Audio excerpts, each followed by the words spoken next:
فإن انتهوا فإن الله غفور رحيم। সুপ্রিয় দর্শক শ্রোতা, আসসালামু আলাইকুম। গুণনাভাবে কিভাবে আপনারা রিডিং পড়বেন এবং শুদ্ধভাবে আপনারা প্র্যাকটিস করতে পারবেন, এই ভিডিওর সাহায্যে আপনারা শিখে নিতে পারবেন। অনেক সহজেই আপনাদেরকে এই গুণনার নিয়মগুলি বুঝিয়ে দেব। এখানে দেখেন আমার কাছে এই বিষয়টি আপনারা মনোযোগ দিয়ে দেখবেন।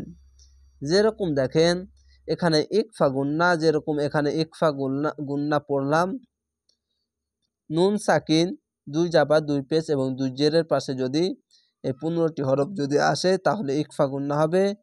সেম এরকমই ঈদগামে বা গুণনা, এই নুন সাকিন 2 জাবা 2 পেশ এবং 2 জেরের পাশে যদি আসে তাহলে গুণনা হবে। এখানে দেখেন ওয়াজিব গুণনা, মিমের উপরে এবং নুনের উপরে তাসদিদ থাকলে গুণনা হবে। কলকলা, এই 5টি অক্ষরের উপরে যদি উপরে সাকিন থাকলে কলকলা হবে। এখানে দেখেন একটি নুনের উপরে বা 2 জাবার 2 পেশ এবং 2 জেরের পাশে একটি ছোট্ট মিম আসবে, তার জন্য এখানে গুণনা হবে ইকলাব গুণনা। এখানে ইকফা মিম সাকিন গুণনা হবে, যদি মিম সাকিনের পাশে বা আসলে গুণনা হবে, এবং ঈদগামে মিম সাকিন গুণনা হবে। এখানে দুটি পাশাপাশি মিম থাকবে, একটির উপরে তাসদিদ একটির উপরে সাকিন থাকবে। তাহলে এই গুণনার বিষয়গুলি আপনারা এই পবিত্র কোরআন যদি পড়েন শুদ্ধভাবে তাহলে তেলাওয়াতটি অনেক সুন্দর হবে। যেরকম আমি এখানে গুণনা করে পড়ছি দেখেন, فإن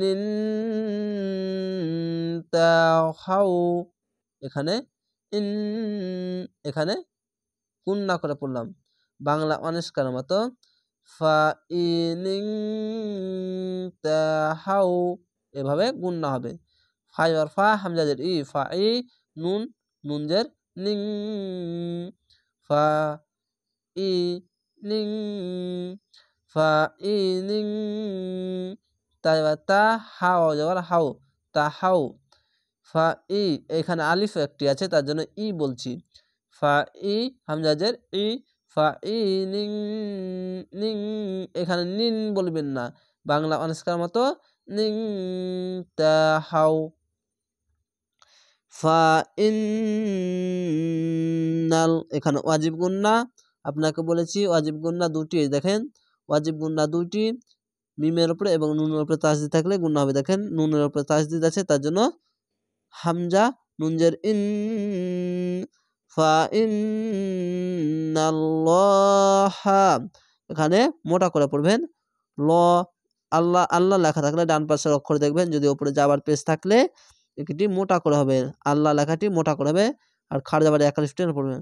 লহা, গফু, পেশের পরে অসাকিন এক আলিফ টেনে পড়বেন, গইন যাবার গ, ফা ওয়াফেস ফু, গফু, র রদ পেশ রুন, গফুরুন রহিম। জেরের পাশে ইয়া সাকিন এক আলিফ টেনে পড়তে হয়, আর শেষ অক্ষরে একটি সাকিন দিবেন, 2 জাবার এক আলিফ এবং খাড় জাবার যদি থাকলে এক এক আলিফ টেনে পড়তে হয়। 2 পেশ 2 জের 1 জাবার 1 জের 1 পেশ উল্টা পেশ, এইগুলো সব বাদ দিয়ে সাকিন দিতে হয়। তো এখানে 2 পেশ আছে, তো এই দুটি বাদ দিয়ে একটি সাকিন দিবেন, 1 2 3 তিনটি অক্ষর 3 আলিফ টেনে পড়বেন, মাদ্দে আরজি হয়ে যাবে। তো আশা করি আপনারা বুঝতে পেরেছেন।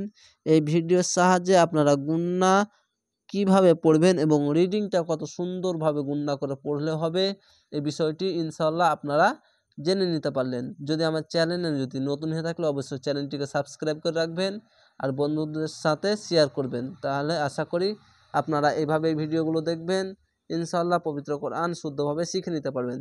তাহলে ভালো থাকেন, সুস্থ থাকেন, আসসালামু আলাইকুম।